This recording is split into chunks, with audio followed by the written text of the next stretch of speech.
হে বন্ধুরা, welcome to another episode of Rahul's world. আজকে আমি এই ভিডিওতে অ্যারোয়ানা মাছের যত্ন নিয়ে বিস্তারিত আলোচনা করতে চলেছি।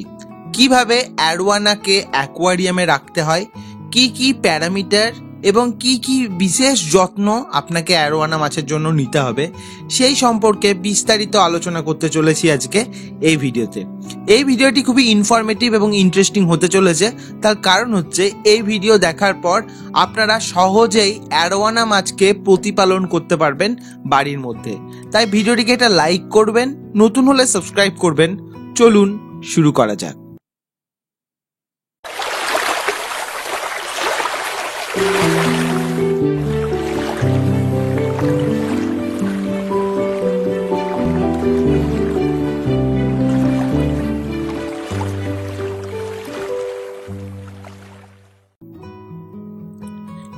অ্যারোয়ানা মাছ অ্যাকোয়ারিয়ামের জগতে খুব প্রসিদ্ধ একটি মাছ।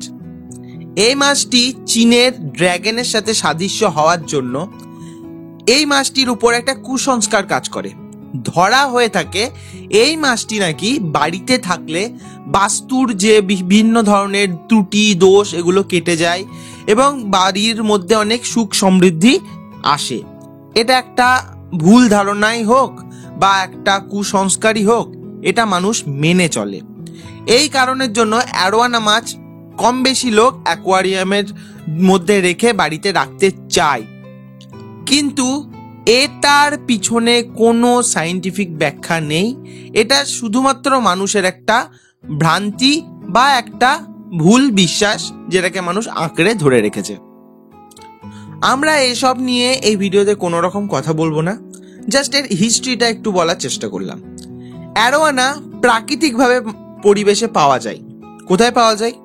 এটি হচ্ছে সাউথ আমেরিকার মিষ্টি জলের মাছ। এই মাছটি আগেই বললাম চীনের ড্র্যাগনের মতো অনেকটা দেখতে হয়, সেই জন্য এই মাছটিকে ড্র্যাগন ফিশও বলা হয়ে থাকে, বা আরও একটা নাম দেওয়া হয় ওয়াটার মাঙ্কি। বানর যেমন গাছের মধ্যে উড়ে উড়ে ঘুরে ঘুরে দৌড়ে দৌড়ে লাফিয়ে যেতে পারে, এরাও ঠিক অনেকটাই ওই বানরের মতো এঁকে বেঁকে উপরে পোকা ধরে গাছের মধ্যে উঠে পড়ে। ডাইরেক্ট নয়, পাতার মধ্যে যে পোকাগুলো বসে সেগুলোকে জল থেকে উঠে এরা কিন্তু সেখান থেকে শিকারগুলো করে। এই সকল কারণের জন্য এই মাছটির নাম ওয়াটার মাঙ্কি এবং ড্র্যাগন ফিশ বলা হয়ে থাকে। এটি বিগিনার অ্যাকোয়ারিস্টদের জন্য একদমই নয়। তো বিগিনার যারা অ্যাকোয়ারিস্ট তারা এই মাছটিকে রাখার চিন্তাভাবনা আপাতত না করলেই ভালো হয়। অ্যারোয়ানা খুব শক্তিশালী এবং অ্যাগ্রেসিভ মাছ। এই মাছগুলো প্রকৃতিতে শিকারী মাছ হিসাবে এদের পরিচিতি। এরা শিকার করে খেতে ভালোবাসে। সিলভার অ্যারোয়ানা যেটা প্রকৃতিতে পাওয়া যায়, এই অ্যারোয়ানাগুলো তাদের সর্বোচ্চ হাইট 4 ফিট অবধি হতে পারে। সর্বোচ্চ হাইট 4 ফিট অবধি এরা লম্বা হতে পারে। এছাড়াও পাল আছে, আরটিজি, এই সকল অ্যারোয়ানাগুলো প্রায় 2 ফিট অবধি লম্বা হতে দেখা যায়। এরা জঙ্গলে থাকে। জঙ্গলের অ্যামাজনের যে রিভার, সাউথ আমেরিকার যে রিভার, সেই রিভারের মধ্যে থাকে। যখন বন্যার জল হয়, সেই বন্যার জলের মধ্যে এরা বিভিন্ন জায়গায় পোকামাকড়, গাছের পাতা, এগুলো থেকে বিভিন্ন ধরনের পোকা টোকা বসে থাকে, সেগুলোকে এরা ধরে খায়। এক ধরনের শিকার করেই খায়। শুধু কি পোকা খায় তা নয়, এরা ছোটখাটো স্তন্যপায়ী প্রাণী খেয়ে থাকে। ইভেন এদেরকে ছোট সাইজের বানরকেও খেতে দেখা গেছে। তো আপনারা বুঝতেই পাচ্ছেন এরা কতটা অ্যাগ্রেসিভ মাছ। অ্যামাজনের একটা অন্যতম মাছ হওয়ার জন্য অ্যামাজনের প্রাণীদের মধ্যে যেমন একটা, বা অ্যামাজন রিভারের প্রাণীদের মধ্যে যেমন একটা করে বিশেষ বৈশিষ্ট্য থাকে, এদের মধ্যেও একটা বৈশিষ্ট্য আছে। এরা বেশ কিছু সময় ধরে জলের বাইরে থাকতে পারে এদের সুইম ব্লাডারের সাহায্যে। কারণ এদের সুইম ব্লাডার যথেষ্ট এদেরকে হেল্প করে জলের বাইরে বেশ কিছুক্ষণের মতো থাকতে এবং সেখানে শিকারও করতে। তো এটা কিন্তু এদের একটা বড় অ্যাডভান্টেজ। এটি আগেই বললাম যথেষ্ট বড় সাইজের হয় এবং ওজন প্রায় 6 থেকে 8 কেজি একটা পূর্ণ প্রাপ্তবয়স্ক অ্যাডাল্ট অ্যারোয়ানা মাছের হয়ে থাকে। এবার চলুন এদের অ্যাকোয়ারিয়ামে রাখার জন্য কি কি জিনিসগুলো আমাদের লাগবে সেগুলো নিয়ে কথা বলি। প্রথমেই বলবো ফিশ ট্যাঙ্ক।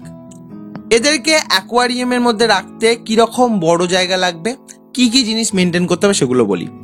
এরা যেহেতু ছোট অ্যাকোয়ারিয়ামে রাখার মতো মাছ নয়, তাই এদেরকে মিনিমাম 250 গ্যালন বা 4 থেকে 5 ফিটের ট্যাঙ্কে রাখলে বেস্ট হয়। তো সেক্ষেত্রে আমাদেরকে এই মাছকে রাখার আগে অবভিয়াসলি একটা বড় জায়গা কিন্তু দিতে হবে। এরপর একটা জিনিস হয়, আমরা যখন বাজার থেকে অ্যারোয়ানা নিয়ে আসি, প্রথমেই বলি অ্যারোয়ানা কিন্তু একটু দামি মাছ হয়। সাধারণত সিলভার অ্যারোয়ানাগুলো as compare to other arowana একটু দাম কম হয়, 600-800 টাকার মধ্যে পাওয়া যায়। কিন্তু আরটিজি আছে বা পার্ল অ্যারোয়ানা বা বিভিন্ন ধরনের গোল্ডেন অ্যারোয়ানা, এরকম অনেক ধরনের অ্যারোয়ানা আছে, তাদের দাম কিন্তু অনেক বেশি হয়। সেই জন্য যারা নতুন অ্যারোয়ানা রাখতে চাইছে তাদেরকে আমি সিলভার অ্যারোয়ানাই সাজেস্ট করব। অনেকেই বলে যে একটু দামি অ্যারোয়ানা থেকে ইনভেস্ট করতে, কিন্তু আমি সেটাকে সাজেস্ট করি না। কারণ স্টার্টিং প্রথম মাছ একটু কম থেকে শুরু করে মাছটা সম্বন্ধে একটু জানা, একটু বোঝা, তারপর নতুন বা অন্যান্য একটু দামির দিকে যাওয়া যেতেই পারে। তো এটা আমার অ্যাডভাইস। যদি আপনার ভালো লাগে অবভিয়াসলি এই অ্যাডভাইসটা আপনি কিন্তু কন্টিনিউ করতে পারেন। তো আমরা যখন এই মাছটাকে কিনে নিয়ে আসবো, কিনে নিয়ে আসার পর আমাদেরকে কি কি দেখতে হবে। অ্যারোয়ানা বাড়িতে নিয়ে আসার পর মোটামুটি এরা 2 থেকে 3 দিন দেখা যায় খাবার দাবার খায় না। তার কারণ কি? স্ট্রেস। তো এই স্ট্রেস কিন্তু একটা মারাত্মক জিনিস। এবারে খাবার না খাওয়ার পিছনেও দুটো কারণ দেখা যায়। প্রথম কারণ হচ্ছে, যারা দোকানদার, যারা অ্যাকোয়ারিয়ামের মধ্যে বা যাদের দোকানে অ্যারোয়ানাটা ছিল, তারা জেনারেলি মাছকে কি খাওয়াতো তাড়াতাড়ি বড় করার জন্য? গোট হার্ট, বিফ হার্ট বা চিকেন হার্ট, এগুলোকে এরা কিন্তু খাওয়াতো। এতে মাছের যে সাইজ হয় খুব তাড়াতাড়ি বড় হয়। কিন্তু বাড়িতে এনে এই জিনিসগুলো কিন্তু সবসময় যাদের ব্যবহার হয় না বা যারা ভেজিটেরিয়ান হয় তারা এইসব জিনিসগুলো বাড়িতে ঢোকে না, সেগুলো একটা প্রবলেম হয়। তো সেক্ষেত্রে একটা জিনিস পাওয়া যায়, অ্যারোয়ানা স্টিক বা অ্যারোয়ানা স্পেসিফিক কিছু খাবার, সেই খাবারে কিন্তু কনভার্ট করা যেতে পারে। কিন্তু কি হয়, স্টার্টিংয়েই ওই আনার পর যখনই আমরা ওই স্টিকে কনভার্ট করব, তখন কিন্তু অ্যারোয়ানা সেই খাবারগুলো খেতে চায় না। তার কারণ হচ্ছে ফুড ডায়েটের একটা চেঞ্জ, সেই চেঞ্জের জন্য এরা সহজে কিন্তু সেই খাবারগুলো মুখে নিতে চায় না। তো সেক্ষেত্রে কি করণীয়? এক্ষেত্রে যেটা করতে হবে, 2-3 দিন অ্যারোয়ানা কিছু খাবে না। তো সেক্ষেত্রে 3-4 দিন পর ওকে অল্প অল্প করে খাবার দিলে আস্তে আস্তে ও কিন্তু ওই অ্যারোয়ানা স্টিক খাবার ধরে ফেলবে। তো অ্যারোয়ানা স্টিক খাওয়ানোর একটা অ্যাডভান্টেজ কি, দোকানে পাওয়া যায় এবং ঝামেলা কম। যারা স্টুডেন্ট, যারা চাকরি বাকরি করে, মাছের পিছনে খুব একটা বেশি টাইম দিতে পারে না, বা ওই গোট হার্ট, বিফ হার্ট, তারপর চিকেন হার্ট এগুলো জোগাড় করতে যেতে পারবে না, তাদের জন্য এটা বেস্ট। বা যারা পারবে, যারা মাছকে তাড়াতাড়ি বড় করতে চাইবে, বড় তাড়াতাড়ি করে নিতে পারবে, তাদের জন্য বাকি এই যে খাবারগুলো, এটা তো আছেই। এরপর আমরা বলবো এর ট্যাঙ্কমেট। তো অ্যারোয়ানা ট্যাঙ্কমেন্টের ব্যাপারটা একটু অন্যরকম।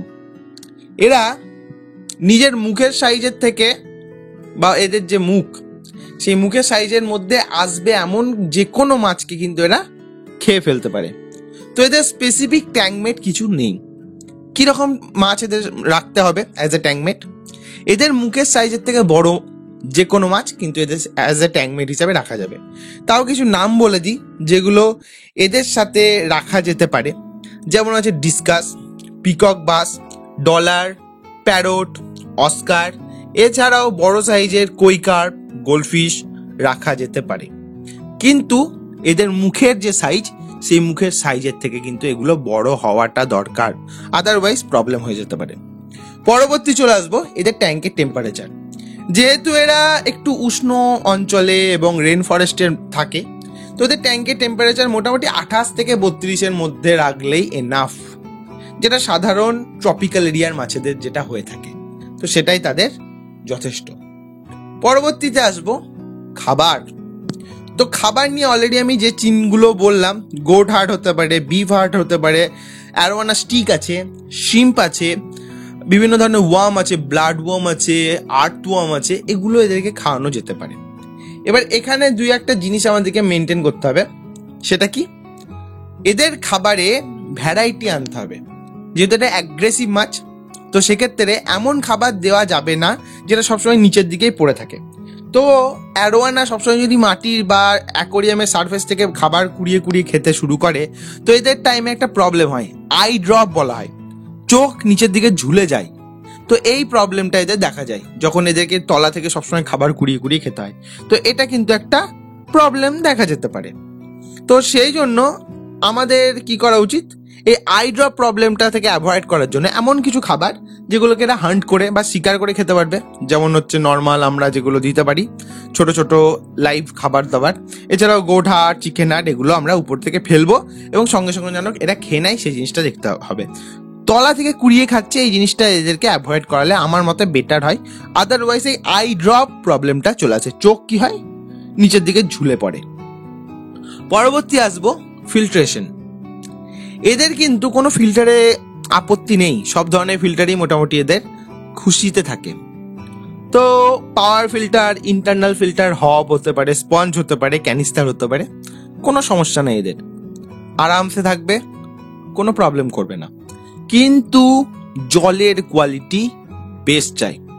তো জলের কোয়ালিটি মেনটেন করতেই হবে এবং যে ফিল্টার সব থেকে বেস্ট করতে পারবে সেটাই দেওয়া উচিত।